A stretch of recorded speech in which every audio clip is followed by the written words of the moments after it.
제가 오늘 가져온 주제는 이 부자일수록 오히려 소비를 안 하는 이유에 대해서 얘기를 해보려고 합니다. 저희 모두가 이 부자를 꿈꾸기 때문에 언젠가 저희가 부자가 될 거잖아요. 그러면 저희의 미래의 모습인 이 부자가 오히려 왜 소비를 안 하게 되는지 이 이유를 알아보려고 합니다. 오늘 영상을 끝까지 보시면 진짜 부자들은 명품 대신에 무엇을 사는지, 어떤 이유로 찐 부자가 되었는지 그 명확한 이유 이 세 가지를 알게 되실 겁니다. 단순히 아끼자는 잔소리가 아니라 여러분의 인생을 바꿀 수도 있는 아주 중요한 이야기니까 끝까지 들어봐 주시면 도움이 많이 될 것 같습니다.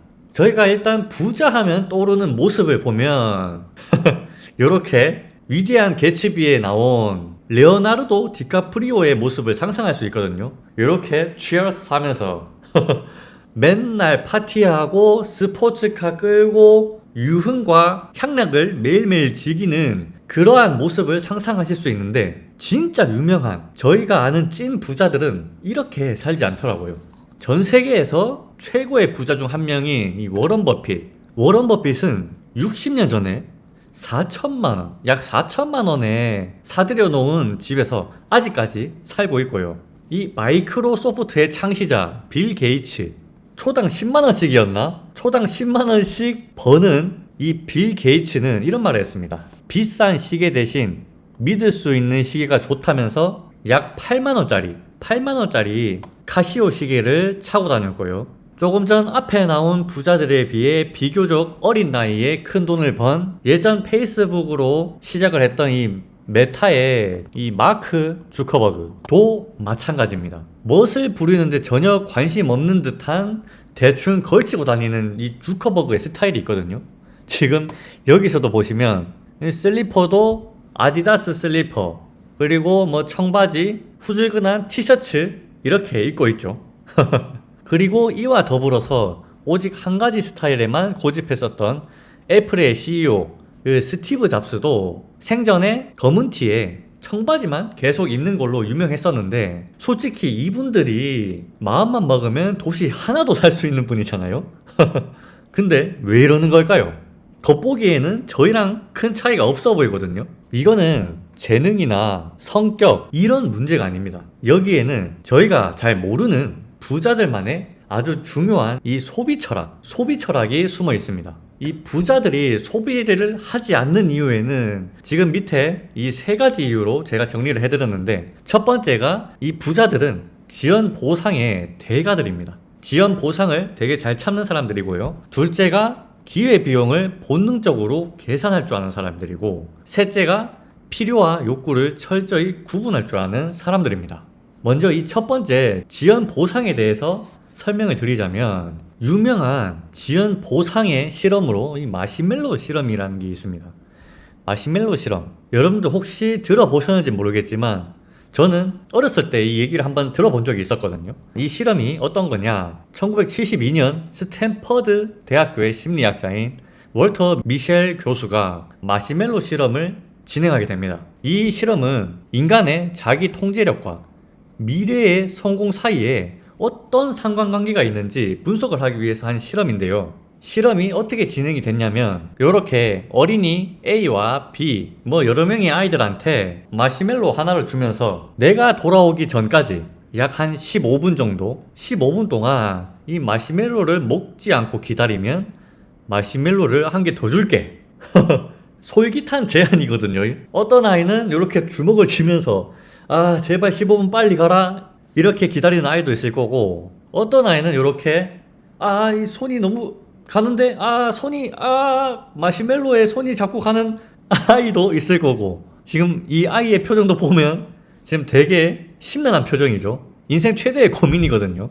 그러다가 이 실험 당시에 단순히 기다린 아이와 먹은 아이, 그냥 관찰하는데 그쳤다고 합니다. 기다린 아이 민수, 지은 분류를 하고, 먹은 아이 철수, 훈이 이렇게 분류를 하고 관찰하는 데만 그쳤다고 합니다. 그리고 약 15년 후에 시간이 흘러서 청소년이 되었을 때 놀라운 결과가 나타났다고 합니다.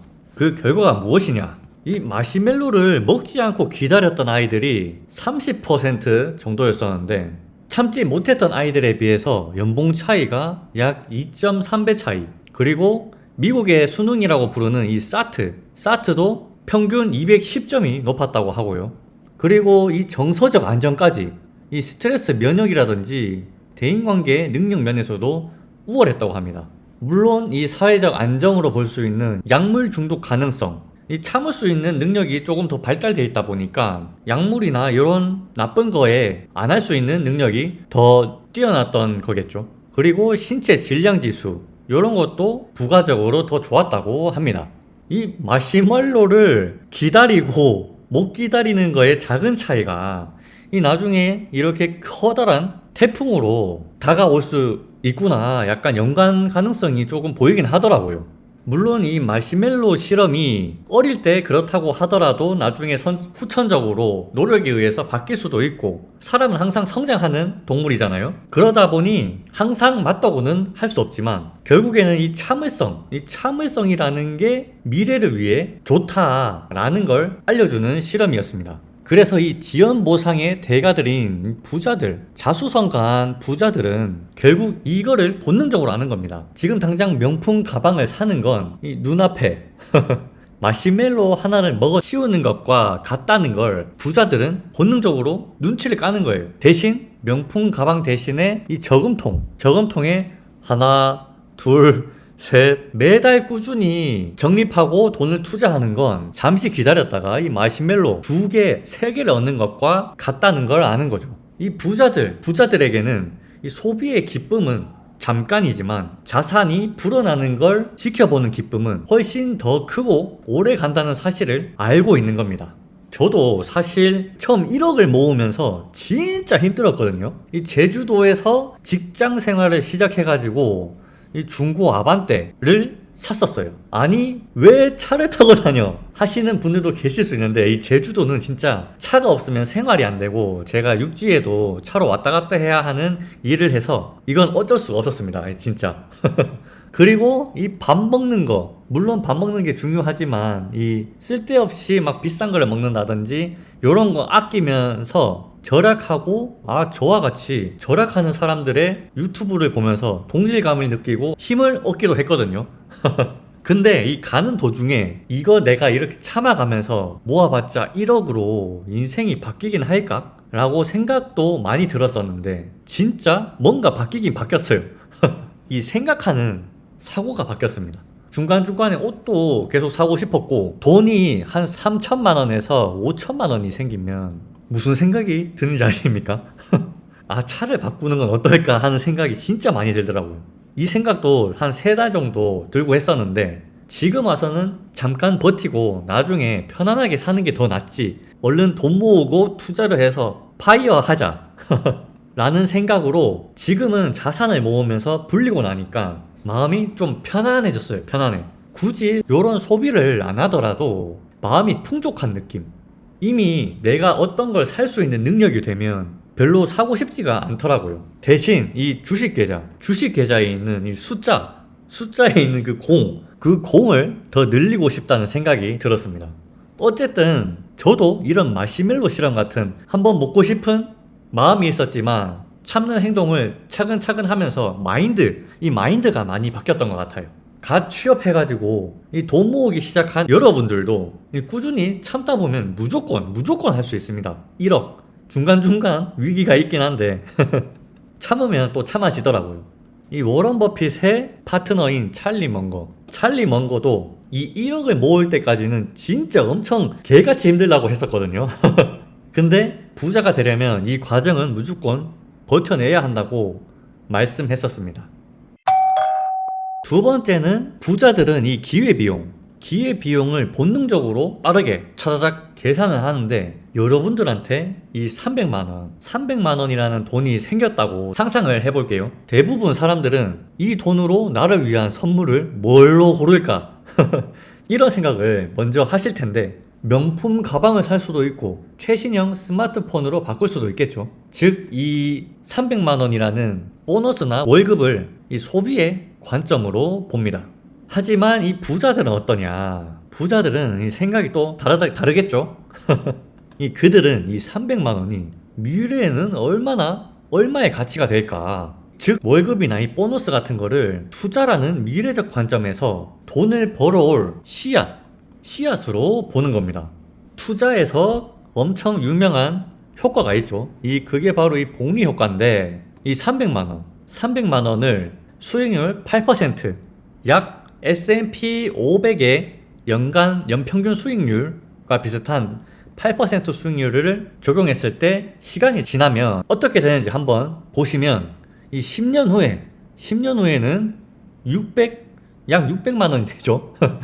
약 2배 정도가 됩니다. 이 20년 후에는 거의 한 4배 조금 넘어가는 수준이고, 30년 후에는 3천만 원. 진짜 10배가 되거든요, 10배. 그리고 이거는 매년 복리 효과를 그래프로 나타낸 건데, 이게 수직으로 올라가는 게 아닙니다. 수직으로 올라가는 게 아니고 점점 갈수록 처음에는 미세하게 움직이다가 갈수록 엄청나게 올라가거든요, 이렇게. 이게 이 3천만 원밖에 안 되구만, 30년 후에 3천만 원밖에 안 되구만, 이렇게 생각하실 수도 있지만, 여러분들은 계속 월급을 받거나 보너스 아니면은 수익을 얻잖아요. 받은 이 씨앗들이 작지만 매달 생기는 이 시드머니들이 계속 한 개가 아니고 여러 개가 된다면 엄청나게 빠른 속도로 자산이 증식하는 겁니다. 이 부자들의 눈에는 300만 원, 이 월급이라는 게 스스로 돈을 벌어오는 한 명의 신입 직원이나 마찬가지거든요. 이 직원을 연평균 8% 수익을 벌어다 주는 S&P 같은 회사에 취직을 시켜주면 연평균 8%씩 올라가지고 저희 연봉이 올라가는 속도보다 되게 빠른데, 저희는 솔직히 5%면 엄청 많이 올라가는 거거든요. 저희보다 연봉이 올라가는 게 더 빠르네요. 이게 조금 긁히긴 하지만 20년 뒤에는 1,400만 원을 가져다 줍니다. 이렇게 생각하면 저희가 샀었던 명품 가방 이런 것들이 그냥 단순한 300만 원으로 보이지 않죠. 지금 300만 원을 소비에 써버리면 미래에 1,400만 원을 벌어다 줄 직원을 해고하는 거랑 똑같습니다. 이게 바로 기회비용을 생각하는 부자들의 소비 패턴 두 번째입니다. 그리고 이 세 번째는 필요와 욕구, 이 두 개를 철저하게 구분을 하는데요. 요새 최신형 스마트폰인 갤럭시 트리 폴드 폰이 나온다고 하는데 출고가가 무려 400만원! 400만원이라고 합니다. 400만원. 400만원이면 월급보다 더 많은 수준인데, 월급의 배가 되는 수준인데, 물론 이 휴대폰을 살 때 전화, 메시지, 인터넷을 위한 스마트폰 자체는 현대사회에서 이 필요에 가깝거든요. 하지만 지금 쓰는 폰이 멀쩡하게 잘 돌아감에도 불구하고, 혹은 설령 바꿀 때가 됐다 하더라도 단지 이 새 디자인, 더 좋은 카메라 때문에 신제품으로 바꾸는 건 욕구의 영역에 가깝다는 거죠. 여러분들이 최신 기종으로 바꾼다고 해서 카메라의 성능 차이를 느낄 수 있을까요? 지금 쓰고 있는 아이폰 12를 이렇게 카메라로 찍는 거랑 아이폰 15나 16 그걸로 업그레이드를 한다고, 야, 이 화질이 아주 좋아졌구만, 아이폰 12하고는 완전히 딴판인데? 라고 이렇게 느낄 수 있는가? 그 정도의 가격 차이를 주고 줄 만한 가격인지 한번 생각해 봐야 된다는 거죠. 솔직히 이 스마트폰으로 이 유튜브 시청이나 이 카카오톡 사용 정도가 대부분인 걸로 알고 있거든요, 제가. 그래서 이런 거금의 돈을 주고 사는 거는 약간 필요라기보다는 제가 보기엔 욕구에 가깝다고 생각이 듭니다. 아까 제가 초반에 말씀드렸던 이 워런 버핏의 삶을 보면 명확하게 알 수 있거든요. 이 사람이 사는데 이 꼭 필요한 게 뭐가 있을까요? 비바람을 막아줄 이런 집이라든지, 이동을 위한 차, 그리고 몸을 가릴 수 있는 옷, 이런 것들이겠죠. 워런 버핏은 이 필요를 모두 충족하고 있습니다. 다만 그게 60년 전에 4천만 원 사들여 산 주택이라는 거, 돈이 수천억 달러가 있음에도 불구하고 이분이 살고 계시거나 타고 다니는 차가 수백억짜리 대저택이나 스포츠카가 아닐 뿐입니다. 그에게 집은 이 가족과 편안하게 쉴 수 있는 공간이면 충분하고, 차는 안전하게 나를 목적지까지 데려다주면 그만인 겁니다. 사실 인간의 욕구는 끝이 없죠. 이 욕구를 끌어올리는 게 이 보통 비교인데, 특히 이 SNS를 열면 끊임없이 비교하게 되고 남이 잘 사는 걸 보게 되고 우리의 욕구를 자극할 수밖에 없습니다. 이 친구의 해외여행이라든지 인플루언서, 광고, 제품, 명품 이런 걸 하다 보면 아, 나만 뒤처지는 거 아닌가? 나도 저걸 가져야만 행복해질 것 같은데? 라는 생각을 쓸데없이 하게 되는 거죠. 착각에 빠져드는 겁니다. 이거를 심리학에서는 소비 러닝머신이라고 부르더라고요. 막상 소비를 하고 나면 기쁨은 잠시고 또 다른 욕구가 생겨나면서 계속 러닝머신을 끝없이 달리는 듯한 느낌인 거죠. 어린아이가 이 장난감을 사달라고 해가지고 사줬더니 몇 번 가지고 놀더니 실증이 나서 내팽개치고 또 다른 걸 사달라고 하고, 그런 것처럼 사람의 본능이라는 게 계속 무언가를 사고 욕구를 이루고 나면 또 다른 욕구가 생기기 마련입니다. 그렇게 되면 이 소비는 끝이 없게 돼요. 그만큼 돈은 무한정으로 계속 필요하게 된 거죠. 부자들은 이미 이런 허무함을 알고 있습니다. 물론 이제 살면서 자기가 원하는 것을 가지면 동기부여도 되고 좋긴 하지만 그게 끝없이 이어져서는 안 된다는 거죠. 끝없이 이어지게 되면 이 허무함이 찾아오게 된다는 겁니다. 그래서 인생에 몇 번 정도는 할 수 있어도 미래를 생각한다면 그런 욕구를 채우는데 횟수를 줄여야 되는 것 같습니다. 이 시간과 돈, 에너지, 욕구를 채우는 데 쓰지 않고 이 자신의 목표와 경험이라는 자산을 쌓는데 집중한다고 하는데, 가족과의 식사, 이렇게 가족들과 시간을 보내는 게 되게 소중하거든요. 만약에 여러분들이 20년 뒤에 내 삶을 돌아봤었을 때 너무 인생이 바빠서 가족들을 못 보살피고 자녀들이 크는 걸 제대로 보지 못하고 일에만 너무 집중을 했어요. 그러면 20년 뒤에 돌아봤었을 때는 그게 되게 후회로 남을 수 있거든요. 그렇기 때문에 이런 가족과의 좋은 시간, 그리고 자기 개발을 위한 새로운 경험, 무엇보다 중요한 이 건강을 위한 운동 등 돈으로 살 수 없는 진짜 중요한 것들의 가치를 더 크게 매기는 겁니다. 자, 오늘 이야기를 정리해보면 이 부자들이 불필요한 소비를 하지 않는 이유 3가지로 정리할 수 있는데요. 첫째, 이 눈앞에 마시멜로보다 미래에 더 큰 마시멜로를 기다리는 지연 보상. 둘째, 모든 가격표를 미래 가치로 환산해서 보는 거. 그리고 셋째, 남에게 보여주기 위한 욕구가 아닌 필요에만 집중하는 것. 이 영상을 보시고 그럼 이제부터 아무것도 사지 말아야겠다, 내 인생에 행복은 없다 라고 이렇게 극단적으로 생각하실 필요는 없습니다. 대신에 여기 적힌 것 중에 딱 한 가지만 실천해보면 대단히 좋을 것 같습니다. 소비를 하기 전에 혹시 이건 나의 메시멜로가 아닐까? 내가 지불하고자 하는 이 돈의 10년 후 가치는 얼마일까? 이것은 나에게 꼭 필요한 것일까? 요 3가지 중 하나만 기억하셔서 생각을 하신다면 여러분들의 건강한 소비 활동에 도움이 될 거라 생각합니다. 그래서 결론적으로 약 10만원이 넘는 물건을 사기 전에 1분만 멈춰가지고 유튜브 해방이라는 녀석이 뭐라고 말했더라? 아까 그 3가지 중에 한 가지를 스스로에게 질문을 던져보는 겁니다.